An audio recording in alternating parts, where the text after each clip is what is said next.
మీకే స్తుతి స్తోత్రాలు వందనాలు ప్రభువా. గతించిన దినములన్నీ మీ కృపాక్షేమములతో మమ్మల్ని కాచి దాచి కాపాడి నా ప్రభు క్రీస్తు స్వస్థత సంఘానికి నూతన సంవత్సరంలో మమ్మల్ని నడిపించిన విధానం బట్టి మీకే స్తుతి స్తోత్రాలు వందనాలు ప్రభువా. దేవా, మీరు పంపించినటువంటి నా ప్రభా ఈ మార్గం అంతటిలో మీరు సహాయం చేశారు.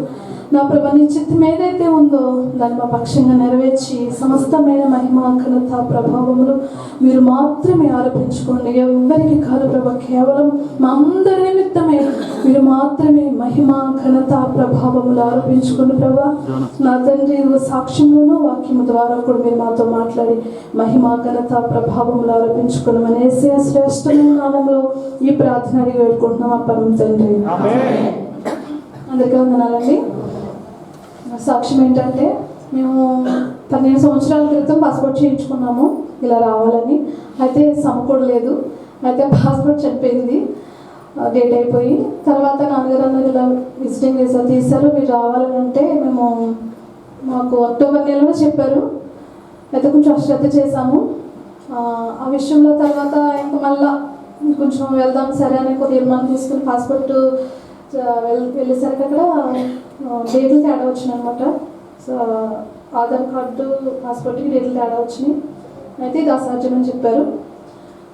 అయితే మేము పాస్పోర్ట్లో ఇస్తారు కదా, డేట్ ఇస్తారు కదా మన ఆఫీస్కి, వెళ్ళేటప్పుడు ప్రార్థన చేసుకున్న ప్రభావ నీ చిత్తం అక్కడ మేము వెళ్ళాలని అనుకుంటే మీరు దేన్నైనా సాధ్యపరచగలరు అని ప్రార్థన చేసుకుని వెళ్ళామండి. దేవుని కృపను బట్టి మా ఇద్దరికి తేడాలు ఉన్నాయి, కానీ దేవుడు సమకూర్చారు. దేవునికి స్తోత్రం. మరి తర్వాత నేను వీసా వచ్చేసింది, నాన్నగారు పెట్టినప్పుడు వీసా వచ్చేసింది. నాకు వీసా కొంచెం లేట్ అయిందండి.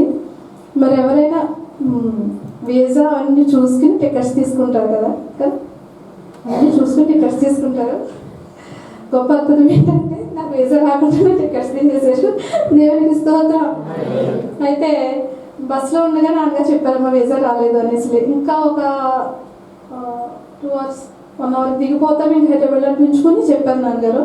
అయితే మీకు ఏం చేయండి నాన్నగారు అంటే, మీరు మీ ఆడపడుచున్నారు అంటున్నారు కదా, అక్కడ వెళ్ళినని చెప్పారండి. 1 day అక్కడ ఉండిపోయాం. నెక్స్ట్ డే వస్తుంది మీకు కంపల్సరీ అన్నారు. నేను ఒకటే అనుకున్నాను, ప్రభా నీ చిత్త ప్రకారముగా ఇక్కడ నన్ను తీసుకువెళ్ళి నీ నామ మహిమార్థమై నన్ను సాక్షిగా నిలబెట్టుకోండి ప్రభా, మళ్ళీ నేను వెనక్కి తిరిగి వెళ్ళకూడదని అనేసి ప్రార్థన చేసుకున్నానండి. మరి దేవుడు ప్రార్థన ఆలకించి మరి సన్నలు పెట్టారు. అయితే దీనికోసం దేవుని చిత్తము ఒక రకం ఉంటే దీని వెనక ప్రయాసం చాలా ఉంది. నాన్నగారు అయితే చాలా ప్రయాసపడ్డారు. అందుని బట్టి నాన్నగారు నిండు వందనాలు. నిజంగా చాలా ప్రయాసపడ్డారండి. దానికి నేనేమి చూడడానికి తెచ్చలేను. నా సాక్ష్యం అయితే అయిపోయింది. వాక్యానికి వెళ్దాం. సమయం చాలా తక్కువ ఇచ్చారు కాబట్టి వాక్యం నన్ను ధ్యానం చేసుకుందాం.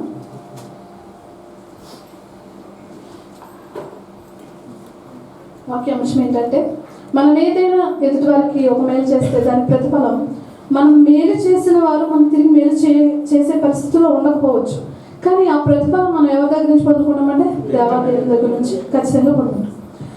చూడండి, గడిచిన సంవత్సరంలో మనం ఎవరికైనా సంఘస్థునిగా కావచ్చు, కుటుంబస్తునిగా కావచ్చు, ఎవరికైనా ఒక మేలు చేసామనుకోండి, అది వారి దగ్గర నుంచి మనం కాకపోయినా పొందుకోకపోయినా ఈ సంవత్సరంలో దేవాది దేవుడు మనం చేసినటువంటి మేలుకు ప్రతిఫలంగా దేవాది దేవుడు మన జీవితాలు తప్పక జరిగిస్తాడు. ఆయన ఎవరికి అచ్చి ఉండే దేవుడు, అసలు ఎవరికి అచ్చి ఉండే దేవుడు. ఏదైనా అది ఒక సంఘంలోనే కాకపోవచ్చు, కానీ కుటుంబంలో చేసినప్పటికీ కూడా అది రిలేటివ్స్ బంధువర్గాన్ని చేసినప్పటికీ కూడా అది ఆయన గుర్తు చేసుకునే దేవుడు. దేవునికి స్తోత్రం. చూడండి, అది ఉన్నవారైనా లేని వారైనా అది ఎవరికి మనం చేసినప్పటికీ కూడా దానికి ప్రతిఫలం ఆయన దగ్గర నుండి పొందుకున్నాం. ఒకసారి మనం వాక్యం ధ్యానం చేసినట్లయితే సామెతల గ్రంథం 19వ అధ్యాయం 15వ వచనం.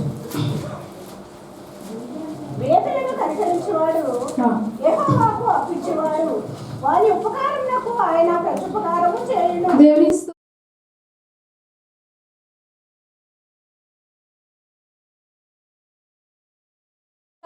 చూడండి, మనం ఎవరైనా మనకి కనిపించినప్పుడు మనం ఇస్తుంటే ఉన్నప్పుడు మనం ఖచ్చితంగా ఇస్తాం కదా. అయితే ఇచ్చింది మనం మర్చిపోతాం కదా. ఎంత ఇచ్చినా సరే మనం మర్చిపోతాం. కానీ ఎవరి జ్ఞాపకం ఉందంట, తీసుకున్న వారు కూడా ఎంతమంది వారికి ఇస్తూ ఉంటారు కదా, మర్చిపోవచ్చు. కానీ దేవుడు జ్ఞాపకం చేసుకుంటాడంట. నిజంగా అది ఎంత మంచి మాట అండి. నిజంగా ఒక మేలే మనం చేసినప్పటికీ కూడా దాన్ని దేవుడు మర్చిపోయే దేవుడు కాదు. వాక్యాన్ని మనం ధ్యానం చేసినట్లయితే ఇక్కడ మేలు పొందుకున్న వారు ఒక ప్రవక్త, మేలు చేసిన వారు అర్హత లేనటువంటి వ్యక్తి. వారు ఎవరైనది మనం చూసుకుందాం ఒకసారి. ఇర్మీయా గ్రంథము 38వ అధ్యాయము.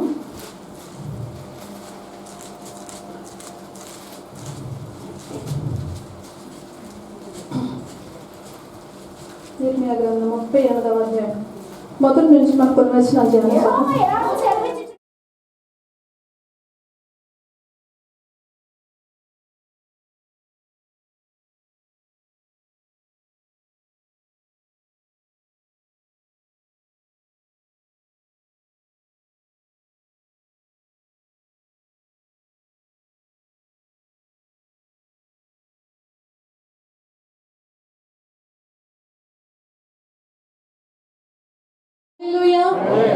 ఇక్కడ ఇర్మీయా గారు మనందరికీ తెలుసు, ఆయన చాలా మంచి ప్రవక్త, కన్నీటి ప్రవక్త కదండి. ఆయన జీవితంలో ఆయన పడిన ఆనందం కంటే దుఃఖం చాలా ఎక్కువైంది. అందుకే ఆయన కన్నీటి ప్రవక్త అని బైబిల్ గ్రంథంలో చెప్తూ ఉంటారు. నిజంగా ఎంత పోరాటం అంటే ఆయన జీవితంలో చాలా విపరీతమైన పోరాటం చేశారు. తన జనాంగంతోనే, శత్రువుతో కాదు కదండి. ఇశ్రాయేల్ జనాంగంతోనే ఆయన మాటలు చెప్తూ ఉంటే వారు వినేవారు కాదు. ఏంటి అని అంటే, మీ ప్రవర్తన మార్చుకున్నప్పుడు దేవుడు ఒకవేళ కనికరించి మీరు బబులోను దేశానికి వెళ్లకుండా ఆయన కాచి దాచి కాపాడతారు, మీరు నా మాట వినండి అని అన్నారు. అయితే వారు వినలేదు. ఇప్పుడు ఆయన చెప్తూ ఉన్నది ఏంటంటే, మీరు ఆ దేశానికి, కల్దీల దేశానికి వెళ్తే మీరు క్షేమం. లేదు మేము ఐగుప్తుకు వెళ్తాం, మేము ఇక్కడే ఉంటామని అనుకుంటే అది మంచిది కాదు అని చెప్పారు. ఆ మాట అక్కడ ఉన్నటువంటి కొంతమంది అధికారులకి నచ్చలేదు. ఎవరికని? అధికారులకు నచ్చలేదు. అంటే లోబడి ఉన్న వారికి, లేని వారికి, తగ్గింతో ఉన్న వారికి కాదు, అధికారులు అనబడేటటువంటి వారికి నచ్చలేదు. వారికి ఏంటంటే ప్రెస్టేజేషన్ కదండి, చాలా ఇది చెప్పడం ఏంటి అని. కానీ ఆయన చాలా మంచి ప్రవక్త, నచ్చలేదండి. నచ్చకపోయేసరికి చూడండి 3వ వచనంలో, మత్తాను కుమారుడైన షెఫట్యాను పశువులు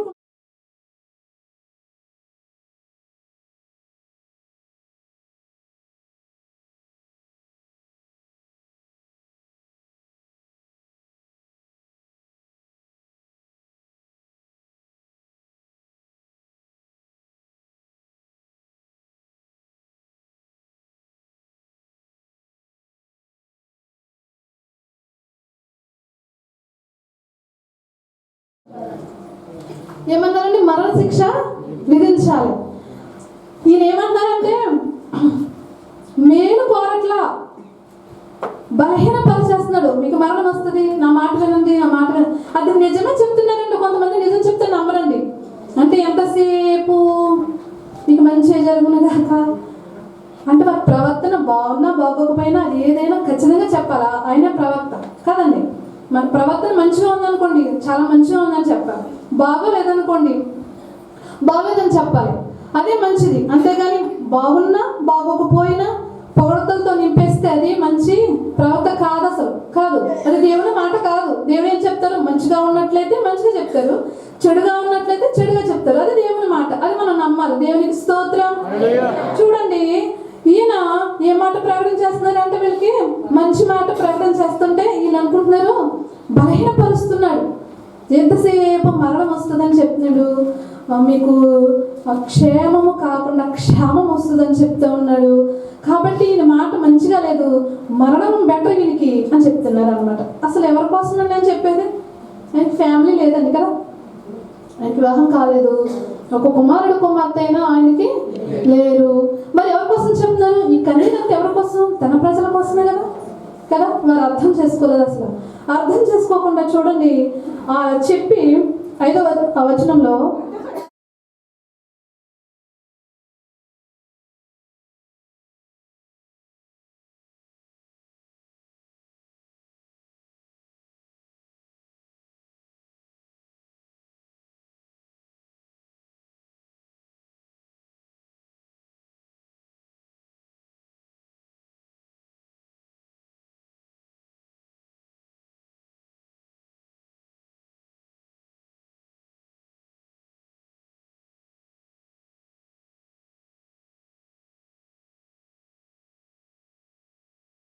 చూడండి, ఆయన ఇప్పుడు ఎక్కడ దింపారంట? గోతులోనే దింపారు. ఆ గొయ్యి నీళ్ళతో ఉందా? ఓన్లీ బురద మాత్రమే ఉంది. అసలు ఆయన అలా దింపడానికి ఆయన చేసినటువంటి పాపం ఏమైనా ఉందంటే లేదు. అసలు రీజన్ ఏమీ లేదు. ఆయన అలా దింపడానికి కారణం ఏమీ లేదు. కేవలం మీరు క్షేమంగా ఉండాలంటే గలిలీ దేశానికి వెళ్ళండి. ఇక్కడ ఉంటే మీకు యుద్ధము మరణాలు తప్ప వేరొకటి లేదు. కాబట్టి మీరు క్షేమంగా ఉండాలి కాబట్టి గలిలీ దేశానికి వెళ్ళమని చెప్పారు. ఆ కారణం వారికి నచ్చలేదు. నచ్చకపోవడాన్ని బట్టి ఆయన నీళ్లు లేనటువంటి గోతులోనికి దింపేశారు. ఇప్పుడు ఎవరు ఆయనకి సహాయం అంటే రాజు సహాయం చేయవలసిన స్థితిలో ఆయన ఏమన్నారు? మీకు ఇష్టం వచ్చినట్టు చేసుకోమన్నారు. ఎందుకు? అధికారులు కాబట్టి. అధికారుల మాట రాజు విన్నాడు. విని మీకు ఇష్టం వచ్చినట్లు ఆయన చేసుకోండి, నేనేమన్నాను, అధికారం ఇచ్చానని చెప్పారు. చెప్పడంతో హుటాహుటిన తొందరగా ఆయన తీసుకెళ్ళిపోయి గోతులు దింపేశారు. నిజంగా ఎంత బాధ అంటే, ఆయన ఏం చేశారని ఆయన గోతులో దింపరు? కారణం ఏమీ లేదు. మంచి చెప్పినందుకు గోతులో దింపరు. కొన్నిసార్లు మనం మంచి చేసిన మనకి కీడు ఎదురవుతూ ఉంటుంది. అయినప్పటికీ కూడా నేను ఎంత మంచి చేసినా నాకు కీడు ఎదురవుతుంది ఎందుకని మనం కృంగిపోకూడదు. ఎందుకంటే కీడు వెనక మేలు దాచించిన దేవుడు మనకు. దేవునికి స్తోత్రం. హల్లెలూయా. నిజంగా ఆయన అందులో దింపినప్పుడు ప్రార్థన చేసి ఉంటారు, చేయకుండా అయితే ఉండరు కదా. మనము కొంచెం కష్టం తగిలితేనే వెంటనే మనకెవరు హెడ్ ఎవరైనా మనకి కదా, ఫస్ట్ దేవుడితో చెప్పుకుంటాం, తర్వాత మన కొరకు ప్రార్థన చేసేటటువంటి దేవతలకి చెప్పుకుంటాం. అయితే ఆయనే ఒక సేవకుడు కదా.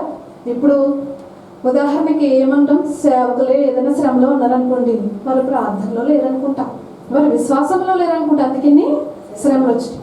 మరి కన్నీటి ప్రవర్తి ఇంకెందుకు శ్రమలు వచ్చినాయి కదా. ప్రార్థనలు ఎదుగుతుంటే ఎక్కువ శ్రమలు వస్తూ ఉంటాయి. దేవునికి స్తోత్రం. ప్రార్థన అంటే దేవునితో మనం ఎక్కువ గడుపుతూ ఉంటేనే వాడు దాడి చేస్తూ ఉంటాడు. ఎందుకంటే ఎలాగైనా వీరిని తప్పించేయాలి, మళ్ళించేయాలి, అసలు దేవుని దగ్గరికి వీరు వెళ్లకుండా చేయాలని వాడు ఆలోచన తంత్రం. దేవునికి స్తోత్రం. చూడండి, అయితే ఇంత ప్రార్థన చేసినటువంటి ఈ వ్యక్తికి, ఇంత ప్రార్థనాపరుడైనటువంటి ప్రవక్తకు ఎన్ని కష్టాలు, ఎన్ని బాధలు వచ్చినాయో నిజంగా చెప్తానండి. ఇప్పుడున్న సేవకుల కన్నా మనకు సువార్త ముందుగా అందించినటువంటి సేవకులు చాలా శ్రమను అనుభవించారు. నిజంగా వారి మాటను ఎత్తడానికి కూడా మన అరుగులము కాదు, అస్సలు కాదు. నిజంగా వారి పేరు ఎత్తడానికైనా మనకు అర్హత లేదు. అసలు అంత మంచి త్యాగం చేశారు, అంత ప్రార్థనతో ఉన్నారు. స్పెషలిస్ట్ ఏమీ లేవు వారికి ఆ రోజుల్లో. సువార్త ప్రకటించిన వారి దినాల్లో ఏమీ లేవు కదా. నడక, ఓన్లీ నడక, ప్రయాణము, చెరసాలు, పిడుగుద్దులు, అవమానాలు, నిందలు, అసలు ఎన్నో. ఒకానొక సందర్భంలో అపోస్తులందరినీ కూడా చెరసాల్లో వేసేసి వారిని కొట్టి ఈ నామం పేరట మీరు ప్రకటించకూడదని చెప్పారు. కొట్టేశారు, రక్తాలు వచ్చేసినా కొట్టేశారు, బాధించారు. కానీ బాధించేసి కొట్టేసి అన్నారు, ఈ నామం పేరట మీరు ప్రార్థన చేయకూడదని చెప్పారు. చెప్పిన తర్వాత వారేమనుకుంటారు తెలుసా, ఆ దెబ్బలను బట్టి, వారి పొందిన హింసను బట్టి అత్యానంద భరితులయ్యారంట. ఆనందం. దేవునికి స్తోత్రం.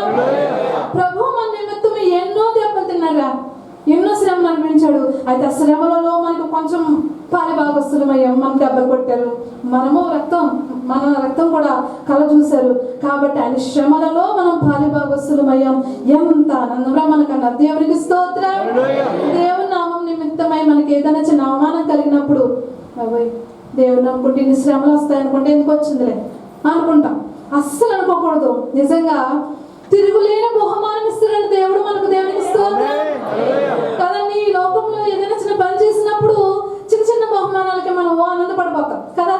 ఏదైనా ఉదాహరణకు ఒక పరుగు పని అనుకోండి, దాన్ని లగ్గామనుకోండి, ఆ బహుమానం ఇస్తారు కదా, ఏదైనా చాలా ఆనందం వచ్చేస్తూ ఉంటుంది మనకి. అయ్యో ఇది పరుగు పనులు తగ్గేశాను, అందరిని చూసేంత చెప్పుకుంటున్నారు అనుకుంటా కదా. అది ఉండదు, కొంతకాలమే, అది ఇక్కడ వరకే. కానీ నిజంగా మన శ్రమను అనుభవించి, ఈ లోకంలో ఎన్నో అవమానాలు అనుభవించి, కష్టపడి దేవుని నామం నిమిత్తమై మనం పడినటువంటి ప్రయాసకి దేవుడిచ్చే బహుమానం ఉంది చూసారా, అది ఎన్నటికీ నశించిపోదు. దేవునికి స్తోత్రం. హల్లెలూయా. నశించిపోని బహుమానం దేవుడు మనకి ఇస్తాడు. ఆ బహుమానం కావాలనే ఆనాటి ప్రవక్తలు ఆ, ఆ, దైవజనులు వీరందరూ కూడా చాలా ప్రయాసపడ్డారు. దేవునికి స్తోత్రం. చూడండి, ఇలాంటి గోతులోనికి ఆయన పడవేసినప్పుడు ఎవ్వరు పట్టించుకోలేదండి. నిజంగా ఎవ్వరికి ఆయన గురించినటువంటి చింత రాల. వాక్యం మనం ధ్యానం చేద్దాం. ఎవరికి వచ్చింది ఆ చింత అంటే 7వ వచనంలో రాజు బెన్యామీను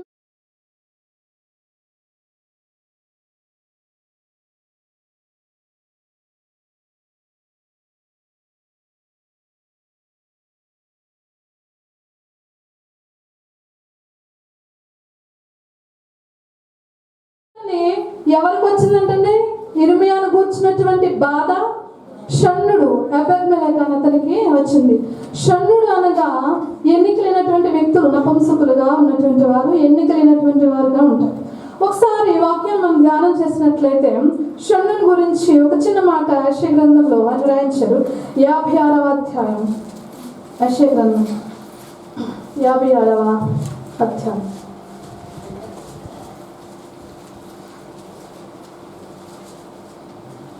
యాభై 56వ అధ్యాయము 3 నుంచి మనం చదువుకున్నట్లయితే,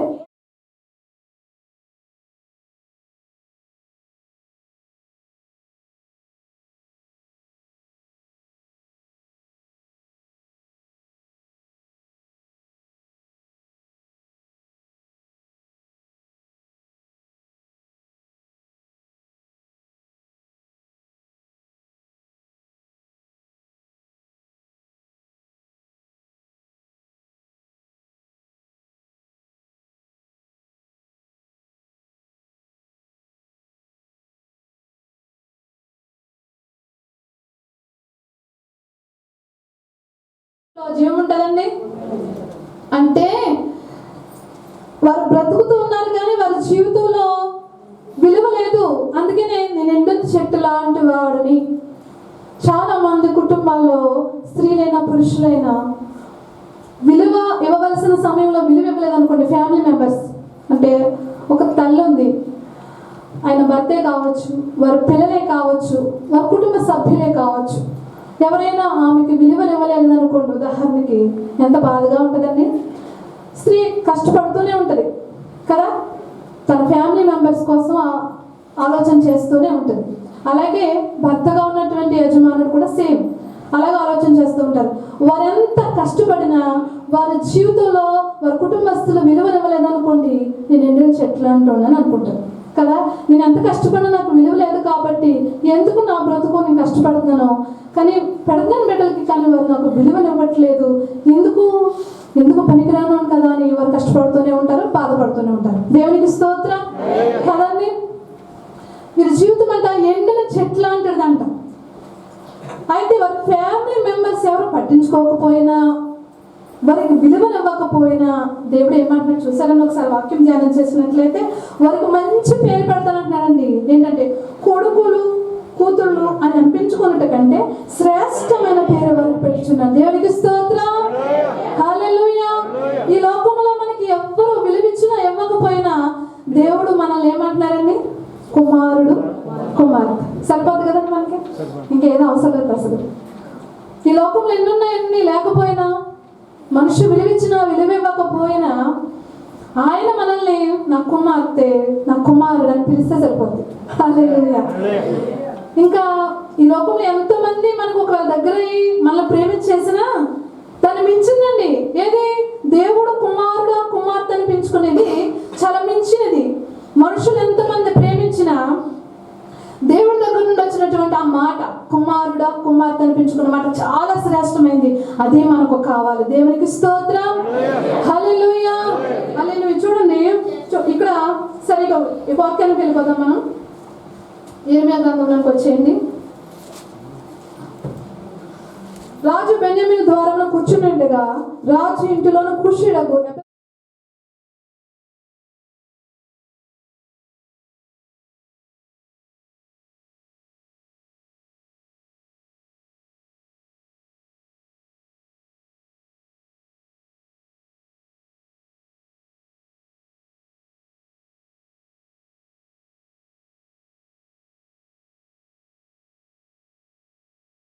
హల్లెలూయా. చూడండి, నేనేం చెప్తున్నానంటే, అయ్యా ఆ ప్రవక్త ఎడల వారు చేసింది చాలా రాంగ్. అక్కడ కొంతమంది అధికారులు, చాలా మంది ప్రజలు ఉన్నారు. ఎవరిలోనూ ఇంత సాహసం లేదు. ఎండిన చెట్టు లాంటిగా ఉన్నటువంటి ఈయన రాజు ఇంటిలో మనిషి అంటే అతనిలో వచ్చింది ప్రేమ ఉప్పొంగిపోయింది ఇర్మియా మీద. ఆయన అంటూ ఉన్నారు, అయ్యా ఇర్మియా పట్ల వారు చేసింది చాలా రాంగ్ అండి, కరెక్ట్ కాదు అసలు, ఆయన అక్కడ ఆగతో చనిపోతారు అనేసి ఆయన చెప్తూ ఉన్నప్పుడు ఒక విలువైనటువంటి వ్యక్తి మాట రాజు వినొచ్చా? వినరు కదండి. వింటారా? ఇప్పుడు మనం వెళ్ళి రాజుతో మనం ఎందుకు పనికిరాను, ఉదాహరణకు రాజు దృష్టిలో పనికిరాను మనం వెళ్ళి ఏదో ఒక మాట సలహా ఇచ్చామనుకోండి, వింటారా? అస్సలు వినరు. కానీ ఈ షండుడైనటువంటి కుషీయుడు ఎబెద్మెలెకు రాజుతో ఒక మనం చేశారు. ఏంటంటే ఆ మాట చెప్పారు కదా, అది కరెక్ట్ కాదండి, ఆకలి చేత ఆయన చనిపోతారు, రొట్టెలు కూడా ఇవంత కరువు మనం అనుభవిస్తూ ఉన్నాం కదా, ఆయన చనిపోతారు, అది కరెక్ట్ కాదని చెప్పిన వెంటనే చూడండి, ఒకసారి వాక్యంలో మనం ధ్యానం చేస్తాం.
హల్లెలూయా. చూడండి, ఇక్కడ రాజు సెలవిచ్చేసారు అధికారులకి, మీరు ఇష్టం వచ్చినట్లు చేసుకోమంటే వారు ఏం చేశారు, ఒక నీళ్లు లేని బోతులోనికి దింపేశారు. అయితే ఈయన బట్టి చింత కలిగి ఈయన బట్టి బాధ కలిగినటువంటి చెప్పిన వ్యక్తి ఒక మాట కూడా రాజు విన్నారు. వినే మనసు దేవుడు ఇచ్చాడు. దేవునికి స్తోత్రం. ఉదాహరణకి కొన్ని పనులు మన వల్ల కాదు కదా, అప్పుడు అధికారుల దగ్గరికి వెళ్తాం కదా, వెళ్ళినప్పుడు మనం ఏమని ప్రార్థన చేస్తాం, ప్రభువా ఆయనలో మీరు ఉండండి. దేవుని స్తోత్రం. ఇప్పుడు మేలు చేస్తారు దేవుడే, కానీ ఒక వ్యక్తి ద్వారానే జరుగుతుంది మేలు, మనుషులు చేయాలి ఆ మేలు కదా. అయితే మనం ఏం ప్రార్థన చేస్తాం, ప్రభువా ఆ వ్యక్తులు మీరు ఉండండి, నా పక్షాన మీరు కార్యం జరిగించండి, మీ నామ మహిమార్థమే జరిగించండి ప్రార్థన చేస్తాం కదా. అయితే చూడండి, ఇప్పుడు షండుడు మాట విన్నారు కదా, ఆ మనసు ఎవరిచ్చారు రాజుకి? దేవుడు ఇచ్చారు కదా. దేవుడు ఇచ్చి నిజంగా ఆయన మాట విని ఇష్టం 30 మంది మనుషులను ఆయన పెట్టుకుని పోయి ఇర్మియాని త్రాళ్ళ చదింపమంటే గబా గబా ఏం త్రాళ్ళు ఉన్నాయి ఏం చూసుకోలేం కాదు, అవన్నీ కాదు, కానీ ఒక ఎప్పుడో ఉండిపోయినటువంటి పాత చిరాకులైనటువంటి గుడ్డపాతలను తీసుకుని ఆయన త్రాళ్ళు చేసి అందించారంట. ఉదాహరణకు అంత దీనస్థితి వచ్చేసిందంటే దైవ సేవలు ఎవరికైనా ఏమైనా ప్రశ్న చేస్తారు, ప్రభువా ఎంత దీనస్థితి ఇచ్చావు, గోధులను నింపేశావు, ఎందుకో పనికిరాని తాళం నా దగ్గరికి పంపించావు, ఇందుకేనా నన్ను సేవకి ఎన్నుకున్నది, ఇందుకేనా ప్రభువా నేను ప్రతిరోజు కన్నీరు కారుస్తూ ఉన్నది, ఇందుకేనా అని ఎన్నో ప్రశ్నలు తోటాలుగా వేస్తూ ఉంటారు దేవుని మీద కదా. చూడండి, నిజంగా ఒక విషయం మనం ధ్యానం చేసినట్లయితే ప్రతిరోజు ఆయనకి కష్టాలు వస్తూనే ఉన్నాయి. సరసాల తర్వాత ఇంకొక సరసాల అలా మారుస్తూనే ఉన్నారు. కానీ అయినా ఆయనలోనికి ఏ మాత్రము బాధ చింత లేకుండా దేవుని మీద ఆనుకున్నారు. ఎందుకనంటే ప్రతిరోజు మీద దేవుడు మాట్లాడేవాడు. దేవునికి స్తోత్రం. హల్లెలూయా. ఒక సంభాషణ దేవునికి ఆయనకి చాలా గట్టి సంభాషణ ఉండేది. ఉదాహరణకు మన మనుషులతో ఏదైనా బాగా చెప్పుకుంటా తీరిపోయింది అనుకుంటాం, కానీ అస్సలు తెలియదు. అదే ఒక గంట సేపు దేవుని సన్నిధిలో మోకరించి కన్నీటితో మనం ప్రార్థన చేసినప్పుడు తీరిపోయినట్టే ఉంటాం. ఆమేన్. హల్లెలూయా. ఇవన్నీ అనుభవాలు మీ అందరిలో ఉన్నాయి, నాలో కూడా అందరిలో ఉన్నాయి. దేవునికి స్తోత్రం. నిజంగా దేవుని దగ్గర దగ్గరకు వచ్చి ప్రభువా నేను ఎంతమందో చెప్పుకున్నాను, ఏమాత్రం ప్రయోజనం కలగలేదు, మీతో మాట్లాడుతున్నాను, మీతో చెప్పుకుంటున్నాను, మీరు మాత్రమే చేయగలరు ఈ కార్యాన్ని అనేసి మనం విజ్ఞాపన చేసినప్పుడు దేవుడు ఖచ్చితంగా చేస్తాడు. ఇన్ని శ్రమలు వచ్చిన, ఇన్ని బాధలు వచ్చిన ఇర్మియా గారు ఇంతగా కొనసాగిపోవడానికి, ఆయన ఆత్మీయ జీవితంలో వెళ్ళడానికి కారణం ఏంటంటే ప్రతిదినము దేవుడితో గడిపేవారు, దేవుడు కూడా మాట్లాడేవారు. ఇప్పుడు ఉదాహరణకు మనం మాట్లాడేసి వెళ్ళిపోయాం, దేవుడు మనకి ప్రత్యుత్తరం ఇవ్వలేదనుకోండి, మనం ఎలా ఉంటాం, మన ముఖాలు వికారంగా ఉంటాయి. నేను మాట్లాడాను దేవునితో, ఏం చెప్పలేదు అనుకుంటాం కదా. ఇప్పుడు నాకు వీసా పని అవ్వలేదు అన్నాను కదా, ఒకరోజు నైట్ పడుకున్నాం, తెల్లవారుజామున 5 గంటలు అవుతుంది కరెక్ట్గా. నేను అలాగే దాని మీద దృష్టి నిలిపి ప్రార్థన చేసేటప్పుడు చేశాను అంతే. కానీ ప్రభు నీ చిత్తమే అన్నాను అంతే, ఇంకా ఆయన అప్పచెప్పేశాను. ఎందుకంటే ప్రతిదీ ఆయన చిత్త ప్రకారంగానే జరుగుతాయి, మన ఇష్టానుసారంగా కాదు. ప్రతి విషయం అది ఆయనకే చెప్తాను, విడిచిపెట్టి అతను ప్రార్థన చేసి దాని గురించి చెప్తాను, వీళ్ళు చెప్తాను, విచారం కలిగైతే అస్సలు ఉండను. అలా చూడండి. అయితే నేను పడుకుని లేగలేదు, కల్లోనే జరుగుతుంది ఒక పేపర్, అలా కళ్ళ ముందు ఉన్నది అనమాట. అది ఏంటంటే ఒక పేపర్, దాని మీద ఒక అరటిపండు. దేవునికి స్తోత్రం. మెలకు వచ్చేసింది, ఏంటి ప్రభు నాకు పేపర్ ఇచ్చావు, మీ నామాన్ని మహిమ కనతననేసి లేచి ప్రార్థన చేసుకున్నాను 5 గంటలు. దేవునికి స్తోత్రం, హల్లెలూయా. చూడండి, మనకి ఏదైనా దేవుని దగ్గర అడిగామనుకోండి, అది జవాబు వచ్చినందుకు ఎంత సంతోషం కదా, చాలా సంతోషం. కేవలం డైరెక్ట్ ముఖ్యమంత్రి అంత స్థానం నుంచి వచ్చినట్టు, అంతకన్నా ఎక్కువే. సృష్టికర్త కదా ఆయన, నిజంగా ఆయన దగ్గర నుండి జవాబు చాలా మనసుకు ఎంతో ఆనందాన్ని ఇస్తుంది. అది చెప్తే కాదండి, మనం అనుభవిస్తేనే తెలుస్తుంది. దేవునికి స్తోత్రం, హల్లెలూయా. చూడండి, నిజంగా ఆయనంతా ఆత్మీయ జీవితంలో ఎదిగారు ఇర్మియా గారు. సమయం అయిపోతున్నాడు, మనం ధ్యానం చేద్దాం. ఇర్మియా 13వ వచనం చూసుకుంటే, ఇర్మియా లాగు చేయగా వారు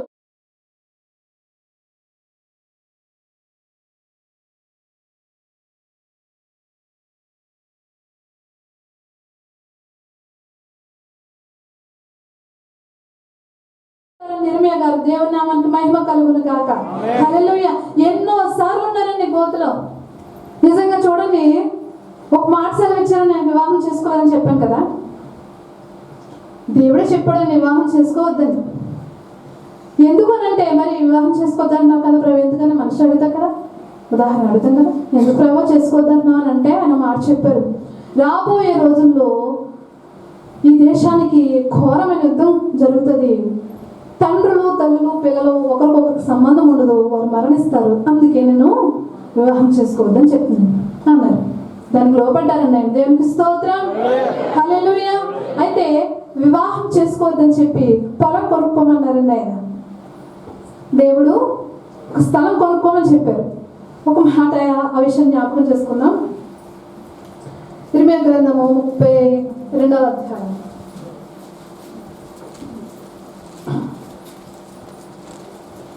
ఇర్మియా గ్రంథం 32వ అధ్యాయం 5-6 వచనాలు. మీరు కత్తిలతో యుద్ధం చేసినను మీరు జయమునందరు అన్న మాటలు నీ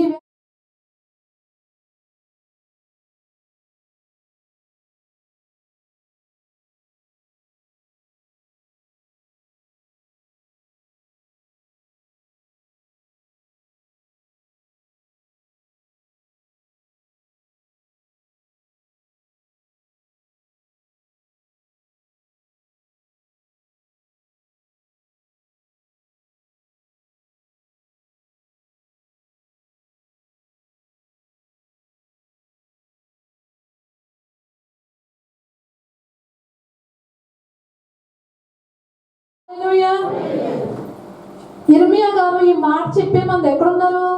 చెరసాల్లో ఉన్నారు.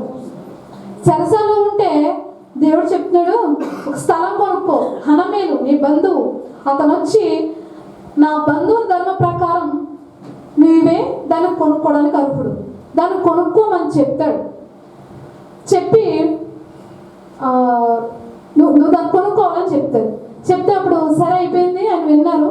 విన్న తర్వాత నెక్స్ట్ డే ఆయన వచ్చారు. హనమేలు వచ్చి, ఆయన బంధువుల ప్రకారంగా నువ్వే ఆ స్థలానికి అర్హుడు కనుక నేను అమ్మేయాలనుకుంటున్నాను, అమ్మేస్తా, ఇస్తాను అని చెప్పారు. ఉదాహరణకి ఆయన ఎందుకు అమ్మేయాలనుకున్నారని అంటే యుద్ధాలు జరుగుతున్నాయి కదండి, ఏమీ ఎలా ఉంటుంది ఏంటో, ఈ స్థలం అమ్మేసుకుంటే ఇప్పుడు కొంచెం ధనం వస్తుందని అమ్మేస్తున్నారేమో, ఒకవేళ మనకు తెలియదు, కానీ అమ్మేద్దామని అనుకునేసరికి అమ్మేశారు. అయితే చూడండి, ఇర్మియా గారు ఒక ప్రశ్న వేశారు, ప్రభువా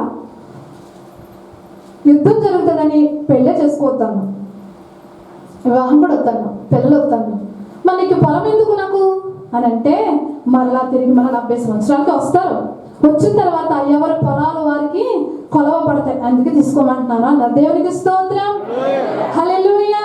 చూడండి, ఆయన అద్భుత కార్యాలు చాలా ఘనంగా ఉంటాయి. చూడండి, ఆ విషయం మనం ఇంకా వదిలేద్దాం. అయితే మనం ఏదైనా ఎదుటి వారికి మేలు చేసేటప్పుడు దాని ప్రతిఫలం దేవుని దగ్గర నుండి పొందుకుంటాం అనుకున్నాం కదా, మన అంశం ఇది. చూడండి, ఒకసారి వాక్యం ధ్యానం చేసినట్లయితే, మరి ఎబెద్మెలెకు చాలా మంచి పని చేశారు, చాలా మేలు చేశారు. అయితే మేలు చేసినటువంటి ఆ వ్యక్తికి తిరిగి మేలు చేయడానికి ఇర్మియా గారి దగ్గర ఏమీ లేవు కదండి. ఏమైనా ఉన్నాయా మేలు చేయడానికి ఆయన దగ్గర? ఏమైనా ఉందా?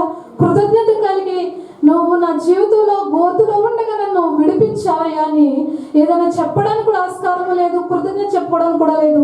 అలాగని ఏమైనా బహుమానం ఏదైనా ఇవ్వడానికి కూడా ఆయన దగ్గర ఏమీ లేదు. అయితే ప్రతిఫలం దేవుని దగ్గర నుండి ఆయన పొందుకున్నారు. దేవునికి స్తోత్రం, హల్లెలూయా. 39వ అధ్యాయము 15వ వచనాన్ని మనం ధ్యానం చేయాలి. ఇర్మియా బందీగృహశాలలో ఉండగా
ఎబెద్మెలెకు ఇర్మియా గారితో సెలవిచ్చారు, కీడు రప్పించాలని ఈ దేశం మీదకి నేను ఉగ్రత రప్పిస్తూ ఉన్నాను.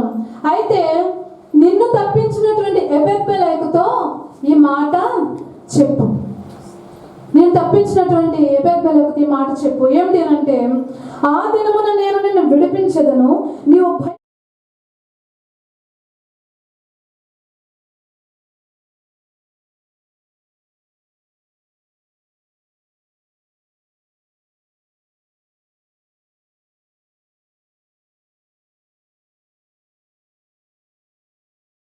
హల్లెలూయా.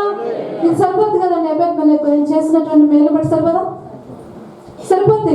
ఏంటి, ప్రాణం దక్కించు. అందరూ మరణ పాలవుతూ ఉన్నారు, ఖడ్గం చేత, ఒకరు క్షామం చేత, ఒకరు ఇలా మరణ పాలవుతూ ఉంటే ఆయన చేసినటువంటి మేలును బట్టి ఇంకొకటి ఏంటంటే ఆయన నమ్ముకున్నారంట. ఏమని సెలవిస్తూ ఉన్నారు ఇక్కడ, నీవు నన్ను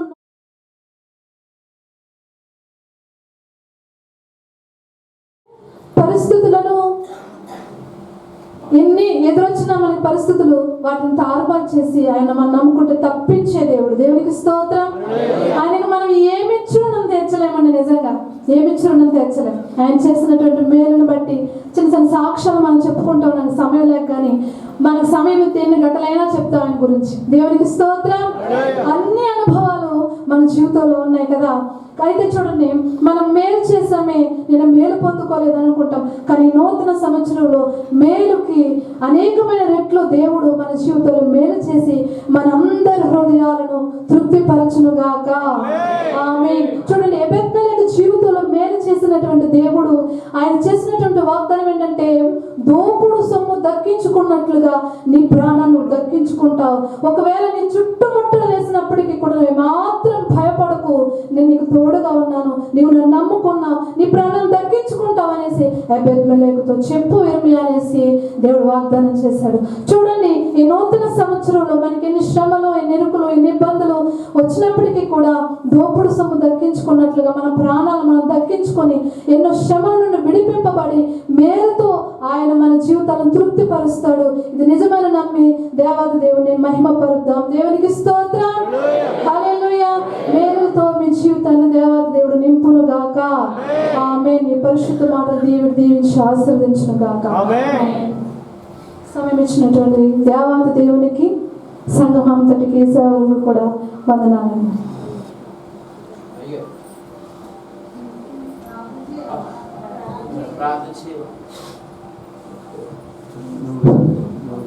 ప్రార్థన చేసుకుందాం.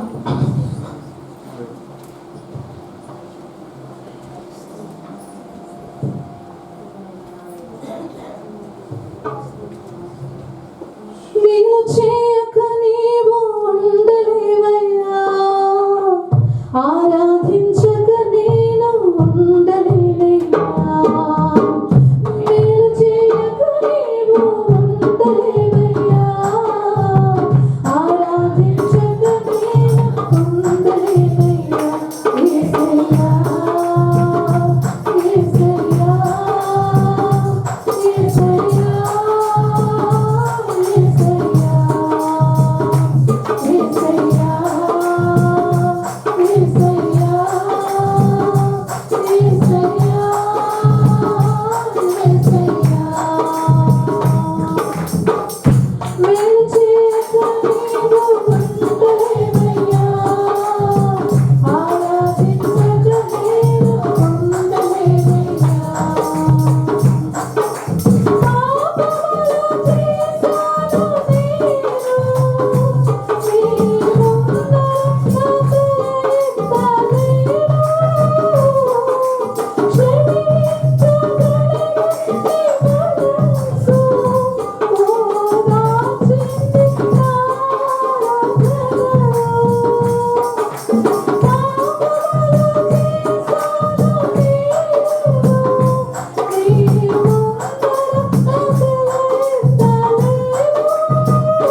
స్తుతి స్తోత్రాలు వందనాలయ్యా. ఇంతవరకు నేను ప్రారంభించిన మొదలుకొని పాటల ద్వారా, సాక్ష్యాల ద్వారా, ఆరాధనలో మీరు మహిమ పొందుకున్నందుకు స్తోత్రాలు వందనాలు ప్రభువా. అయ్యా, విత్తబడినటువంటి వాక్యాన్ని బట్టి మీకు స్తోత్రాలు వందనాలు తండ్రి. నా తండ్రి, మేము మేలు చేసి మేము మర్చిపోయే మేము మర్చిపోతాం, కానీ నా ప్రభా మేలు మీరు జ్ఞాపకం చేసుకుని మా జీవితాల్లో దానికి ప్రతిఫలం ఇచ్చే దేవుడు ప్రభువా. అయ్యా మీకు స్తోత్రాలు, వందనాలు. ఎన్నో మార్లు మేము తెలియక మేలు చేసి మర్చిపోయాం, కానీ దాని ప్రతిఫలం మేము పొందుకుంటున్నాం ఇప్పటికీ కూడా. అవును ప్రభు, అది కేవలం మా పైన మీకున్నటువంటి కృప మాత్రమే. గతించిన దినములన్నీ నీ కృపా క్షేమములతో మమ్మల్ని నింపి గడిచిన సంవత్సరం అంతా కాచి దాచి కాపాడి నా దేవ 2026 సంవత్సరంలోనైనా 2వ తారీఖున మమ్మల్ని లాభ సజీవులకు నిలిపినందుకు స్తోత్రాలు, వందనాలు. మీ ఘనమైన శ్రేష్టమైన ఉన్నతమైన నామానికి మహిమ చెల్లిస్తూ ఉన్నాం. ఎత్తుబడినటువంటి వాక్యాన్ని మా హృదయంలో నా ముప్పదంతలు 60 100గా ఫలింపజేసి అయ్యా మేము మేలు చేయడానికి మమ్మల్ని అందరినీ, మా హృదయాలందరినీ బలపరిచినాము ప్రభా. మేలు చేసి మేము విసుగుపోకుండా మీ జీవితంలో నా ప్రభా మాకు ఇచ్చినటువంటి ఆయుష్కాలం అంతా కూడా మేలే చేయడానికి, మా ఇతరులకు కానీ కుటుంబస్తులు కానీ సంఘానికి కానీ మేలే చేయడానికి మా హృదయాలందరినీ బలపరిచి నిరాకడ గుంపులు మమ్మల్ని అందరినీ ఉంచి మహిమ ఘనత ప్రభావములు సమస్తం ఆరోపించుకున్నామని యేసయ్య శ్రేష్టమైన నామములో ప్రార్థన వేడుకుంటున్నాం పరమ తండ్రి. ఆమేన్, ఆమేన్. దేవునికి స్తోత్రం.